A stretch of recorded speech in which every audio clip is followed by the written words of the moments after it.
Romeo, Grateful Attic. And man, I came up here and Nancy asked me to do the 10-minute speech. And I remember the first time I came here when I was released from county, Nancy was the first person that greeted me here and gave me a cigarette and looked out for me and brought me my first plate and stuff like that. And I never forgot that. And I owe it to you guys and to the program and to Nancy, to give back what I got from this program. So I'm gonna tell you what it was like, what happened, and what it's like now. Uh, I was born and raised in Miami. Spent a lot of time in New York. For the most part, I grew up with my grandparents. Had a pretty decent childhood. I can't blame my addiction or what I did on my childhood and anything like that. That it was bad. Uh, first time, uh, first time I smoked weed. The first time I ever did any type of drugs. I remember I was 7 years old. I found some joints in my sister's little cigarette box, and I went outside and I lit it up because I would always see my grandfather and my sister smoking cigarettes. So I thought it would be cool, to get high, smoke a cigarette, but I found out it was weed. So I ended up getting real fucked up. And the long story, man, I was pretty right there. I started drinking. First time I had a drink, I was like 8, 9 years old. My family's Romanian and Italian, so we always have like big parties and shit like that. And I would go steal beers and liquor, go in my room, drink stuff like that. So uh, in New York, I ended up breaking my wrist. I got into a fight and I started taking prescription pills, Percocets, for the pain. I was pretty much cool until then. I really didn't know hard drugs, just smoked weed every day, just basic stuff. And man, I started eating those Percocets, man. I just couldn't get enough of them. It would be, I remember when I first started taking them, I would take two, three, four. Then at the worst of my addiction, I started popping 70, 80, 90 Percocets a day. I remember when I knew when it got bad, I busted a script for 80 Percocet, 10 milligrams. And by the next day in the morning, I was upset because there was only 4 pills left in the bottle. And then that's when I was like, this is getting out of hand, you know what I mean? And then cocaine, Xanax, Molly, ecstasy. It was just one of those things because I spent a lot of time in Miami, and I don't know if I'm pretty sure pretty much a lot of people in this room probably been there, visited there before, and that's just the lifestyle there. You go out, you drink, you do blow, you party all night. That's just what it is, and like I never had to worry about work and a job or nothing like that because my grandfather ran like a little small a contracting business. So grandpa would always look out for me. So my grandfather ended up passing away when I was 18, and that was like my dad. He raised me, he looked out for me. He taught me how to be a man, he taught me how to be a gentleman. So I remember one day I went to go cop. I picked up this girl that I would cop pills from, and she's like, I don't know what to do. The connect's out, and I'm in Cleveland at the time, and it's hard to get pills in Ohio, man. It's not easy, especially for good pills. So she's like, look, I could get you something else. I get you like 20, $30. When at this time I'm spending like $300, $400 a day, 200, 300 on coke and on Percocets. She's like, if you spend $50, you'll be cool. You do a couple bumps and you'll be all right. So it was heroin. So, I did a little line of heroin. I'm like, wow, this is fucking great. You know what I mean? Like, this is awesome. So, man, that's when things started, really going downhill. This heroin, man, I was on it for like 2 years straight, and things were just starting going downhill. Like on my construction business, when I would do construction, like I don't know how I figured this would be okay, but I would do work and get my business card, and then I'm hitting the house, come up on a lick, but like I'm getting paid to do it, but my addiction tells me like fuck it, you know what I mean? I'm gonna get high and might as well just come up on some extra cash. So I end up catching cases. So the downward spiral, start going in and out of jail, warrants, stuff like that. And I figured, you know what? Maybe if I get married, maybe if I get somebody in my life that could like hold me down, maybe I could change. So this girl I ended up marrying, which is the mother of my son, she didn't know I got high. Like I put on such a good facade, and I was such a good liar that I thought I could swing my addiction without her knowing that I get high. So like 2 weeks into the marriage, like that was all over with. That was a wrap. So but she was a good girl, so she loves me. So she was like, look, she's like one of those, she's like, she wants to like find a damaged person and fix them. So she was like, all right, well, look, I'm gonna stick it out with you, and we're gonna try, to try to get you to quit these drugs. So man, that didn't work. So she ends up getting pregnant. I do a little stint in county for like 9 months. I get out, and I go right back to I go right back to getting high, to what I know how to do, because it's the only thing I know how to do. And man, I it was so bad that I OD'd. I OD'd 9 times. I was clinically dead like 6 times. The last time I OD'd, I was uh I was in my house. I did some dope, and I pass out, and I wake up on the floor with a whole grip of paramedics in there, and I got a breathing tube in my mouth, and I'm like, wow, that escalated pretty quickly, Like I thought I was gonna be like, well, how did this happen?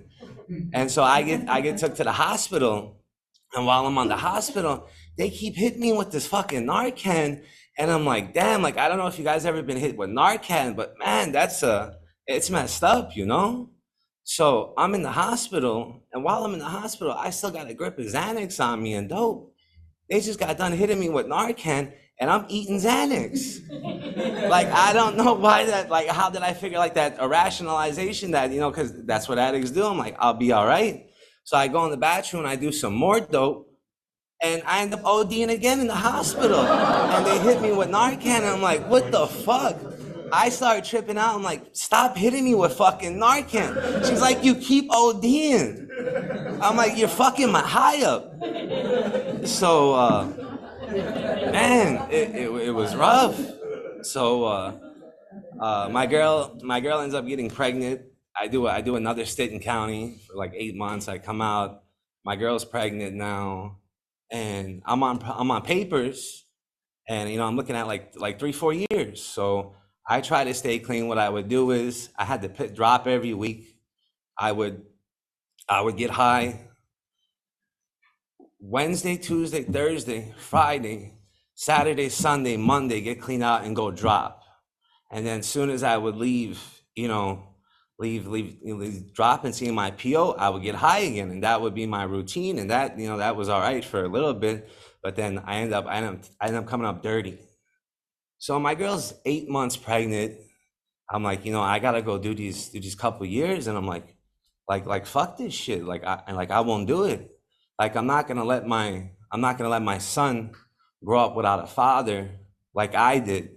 I'm not gonna go to jail and come back home, and my kid's gonna be like, who's this guy? Like doesn't even know who I am. So I tell my girl, my PO calls me. He's like, look, you dropped dirty.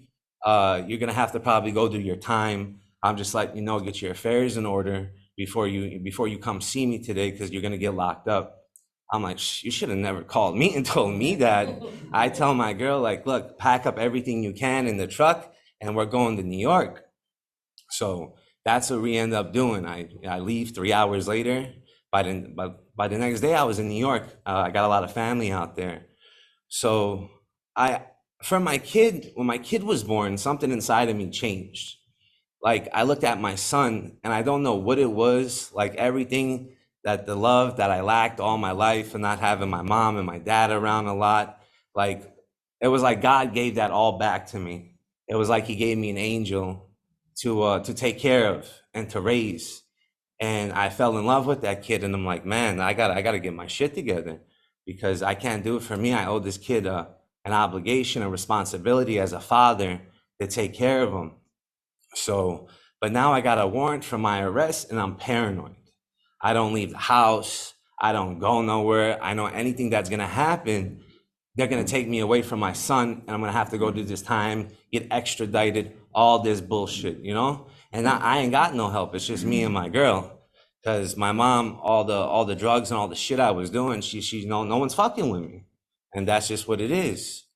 So, in the middle of that, I tried to get sober. uh, Constant situation of getting high, going to jail, getting high, going to jail. And my girl, she got fed up with it. So she would leave. There would be periods of time that she would take my kid, go to her mom and her dad. And her dad and her mom's good people, but they're no nonsense type of people. Like, their kids don't get high, their family don't get high, so they're not fucking with me. So I'm the type of addict, like, if I would be in Miami and the dope wasn't good and I didn't like it, I take a train out to New York just to go get high.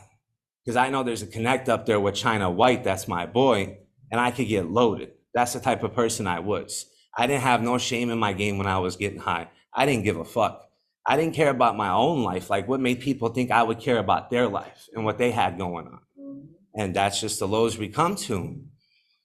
So uh, I ended up getting busted. Uh, I get busted. I actually came out here to LA, and I get caught up here in LA. I got into a fight and I get locked up. They see the warrant. And like, I come out to LA, I don't even know nobody out here. I ain't got no business being up here. I'm in hoods that I shouldn't even be in. I'm in places that I ain't got no business being in there whatsoever. And until today, I don't even know how I'm still alive from the shit I was doing. I could still talk about it. It's a trip, So I go to county. I did 6 months in county. They don't want to extradite me. My PO drops the charges and everything like that. So I get out, and I'm like, since the past 5 years, I had a warrant for my arrest. And like, now I'm free. For the first time, I'm free. I don't got no warrants. I don't got to be paranoid. Everything's good. So I take a flight out to Miami the next day when I was released from county, and I go buy 150 a Xanax and some blow and some dope, and I get busted late 24 hours later. After all that time being on with the warrant for my arrest, and now I'm finally straight. I get busted again. I end up doing another 8 months in county. I get out, by the graces of God, my girl was there. She got me an apartment and stuff like that. And like, when I was getting high, I had a big problem with cheating on my girl.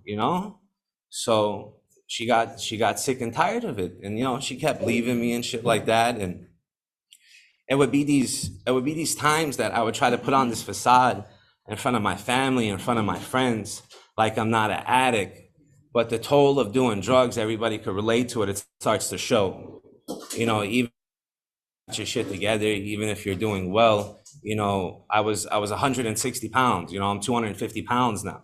So you can only tell how smoked out I look. So I got so bad that nobody would fuck with me. Nobody would want me around in their house anymore. Like, I had such a bad attitude problem, and I was doing so much dope and so much drugs and shit like that, doing so much dirt, that my family wouldn't want me around. So it would be these times where I would just say, fuck it. I would be on the street, I would just kick on the street, homeless, all that bullshit, and just, doing my thing.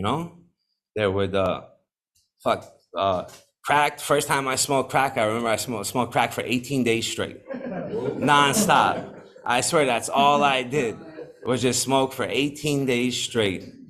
So I end up getting into another problem, and like, I asked my brother. Now my brother's, he's cool. He comes up here all the time. The guys at 19th Street know him and my mom. They always come up here to see me and stuff like that. And one time I asked my brother, like, bro, why don't you ever buy yourself a new car? Like, why you such a, like, you don't take care of yourself? And I know you got some money put away. It's like, the reason why I don't buy a car and stuff like that, because I'm waiting just in case if you die, that I have money to bury you. Because I want to do that as a brother, and I don't want the city to bury you. It's going to be embarrassment. It's going to be, I won't know how to live with myself if you end up dying, and I can't do that for you. So when he said that to me, it was like a realization, like, this is real, and I'm fucked up. Like, it's bad. So when I came out here, now I never smoked crystal before, you know what I mean? Like East Coast and Miami, like they really ain't got crystal out there like that, you know? So I came up here and I started smoking that shit, and then it was all bad. It was all bad. I start seeing things.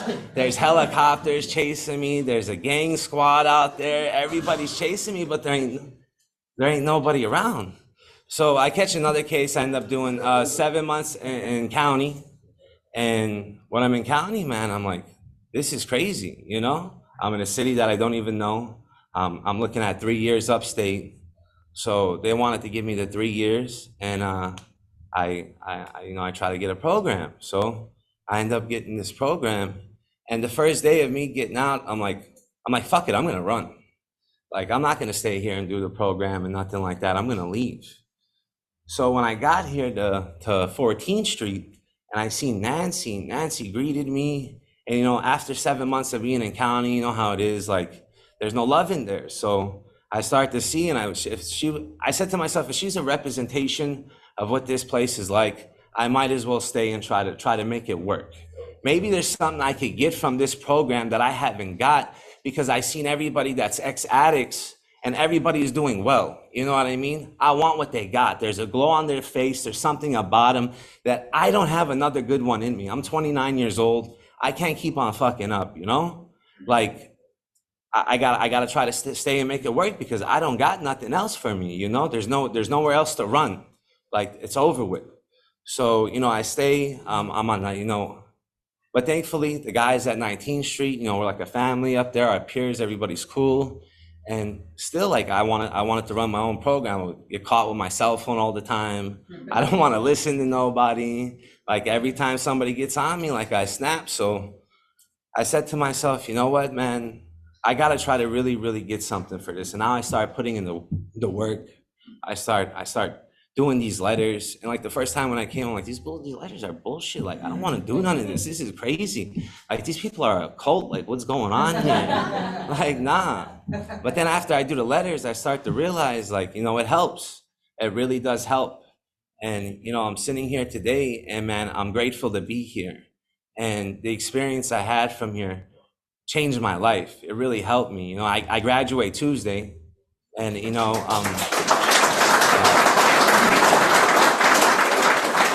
it was a long run, but, you know, by the grace of God, you know, I was given this blessing, this life, and I know it's not for me. It's a blessing that's been given to me by God, and I'm grateful to have it. I'm grateful to be here. And when I was sitting in the back, every time I come to this meeting, I see the 12 steps and the 12 traditions he's here. And it's like, not every, like, this place, the 12 steps, when I look at it, it reminded me of pillars that hold up a house. And Fred Brown, the program, is the roof that keeps us protected. But you guys are the foundation that this place is built upon. And what you have then is a house, but not every house is a home. But the love and the acceptance that you guys show at this place, this is a home I'm glad to be a part of. And I'm grateful to say that this is my second home. And I'm grateful to everybody here who helped me. And I just like to say it was a pleasure to be here, to share this experience with everybody. And that's it. So it really changed my life. And I'm trying to make it work as best as I can for me. That's right. And it's really been a blessing, guys. And I like to thank you guys for letting me share. How would I got 2 minutes, man? 2 seconds. 2 seconds. Well, long story short, man, I'm just grateful to have been here to have this experience with you guys. And thank you guys for everybody who helped me. My name is Pedro. Thank you for letting me share.